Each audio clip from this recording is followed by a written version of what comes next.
ان الحمد للہ والصلاة والسلام علی نبی۔ اللہ کی رحمتوں سے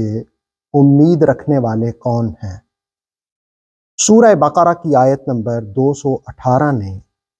اس مفہوم کو بیان کیا۔ آئیے پہلے آیت کا ترجمہ ملاحظہ کیجیے۔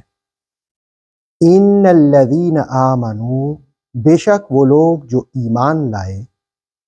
والذین ہاجروا، اور وہ لوگ جنہوں نے ہجرت کی، وجاہدوا فی سبیل اللہ، اور اللہ کی راہ میں جہاد کیا، اولئک یرجون رحمت اللہ، وہی لوگ امید رکھ سکتے ہیں اللہ کی رحمت کی،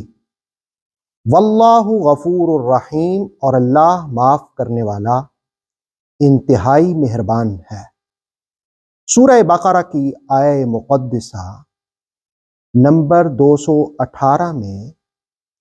بیان کیا گیا کہ ایمان اور ہجرت اور جہاد کرنے والے اللہ کی رحمتوں کے امیدوار ہو سکتے ہیں۔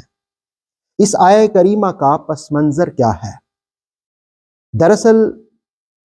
عبداللہ بن جہش رضی اللہ تعالی عنہ نے رسول کریم صلی اللہ علیہ وسلم کی خدمت اقدس میں حاضر ہو کر عرض کیا کہ یا رسول اللہ صلی اللہ علیہ وآلہ وسلم، وہ سریہ یعنی جنگ جو ہم بے خبری سے حرمت والے مہینے میں کر چکے ہیں، یعنی رجب میں، کیونکہ اس سے پہلی آیت میں آپ نے وہ تفصیلی واقعہ جانا تھا کہ رسول کریم صلی اللہ علیہ وآلہ وسلم نے 8 لوگوں کو جس وقت ایک قافلے کی خبر لانے کے لیے بھیجا تھا عبداللہ بن جہش رضی اللہ تعالیٰ عنہ کی سربراہی میں،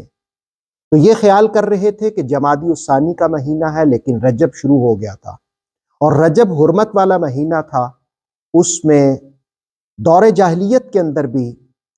لڑنا جھگڑنا یہ منع تھا، اور اسلام نے بھی ان مہینوں کی حرمت کو برقرار رکھا۔ تو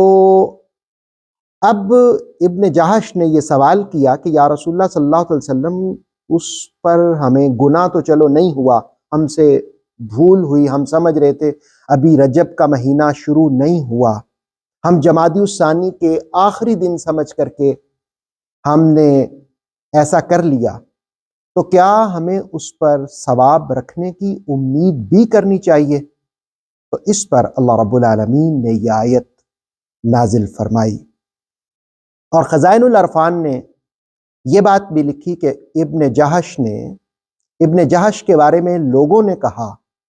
کہ ان کو کوئی ثواب نہیں ہوا اس سریے میں جانے کا، تو اس پر پھر یہ آیت نازل ہوئی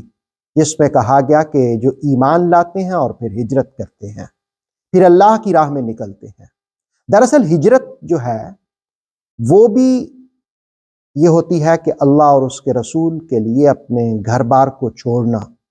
یقیناً رحمت عالمیہ علیہ السلام نے خود بھی ہجرت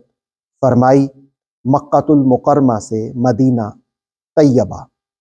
تو ایسے لوگوں کے لیے کہا کہ یہی اللہ کی رحمتوں کے امیدوار ہو سکتے ہیں۔ اختتام پر امام جعفر صادق رضی اللہ تعالی عنہ سے جو بات پوچھی گئی تھی وہ عرض کرتا ہوں کہ ایک شخص نے سوال کیا، بلکہ کچھ لوگوں نے سوال کیا کہ حضرت کچھ لوگ یہ دعویٰ بھی کرتے ہیں کہ ہم آپ کے چاہنے والے ہیں، لیکن وہ گناہ بھی کرتے ہیں، گناہوں سے باز بھی نہیں آتے، تو اس پر آپ نے فرمایا کہ ہرگز وہ ہمارے چاہنے والے نہیں ہو سکتے جنہیں آرزوؤں نے گھیرا ہو۔ رجا کہتے ہیں امید کو، رجا کے مقام پر تو وہ ہوتا ہے جو اللہ کی رحمتوں کے حصول کے لیے محنت بھی کرتا ہے، سٹرگل بھی کرتا ہے، کوشش بھی کرتا ہے، اور پھر وہ اس سے خوف بھی رکھتا ہے، اور وہ گناہوں سے بچنے کی کوشش کرتا ہے۔ اللہ رب العالمین ہمیں اپنی رحمتوں سے نوازے اور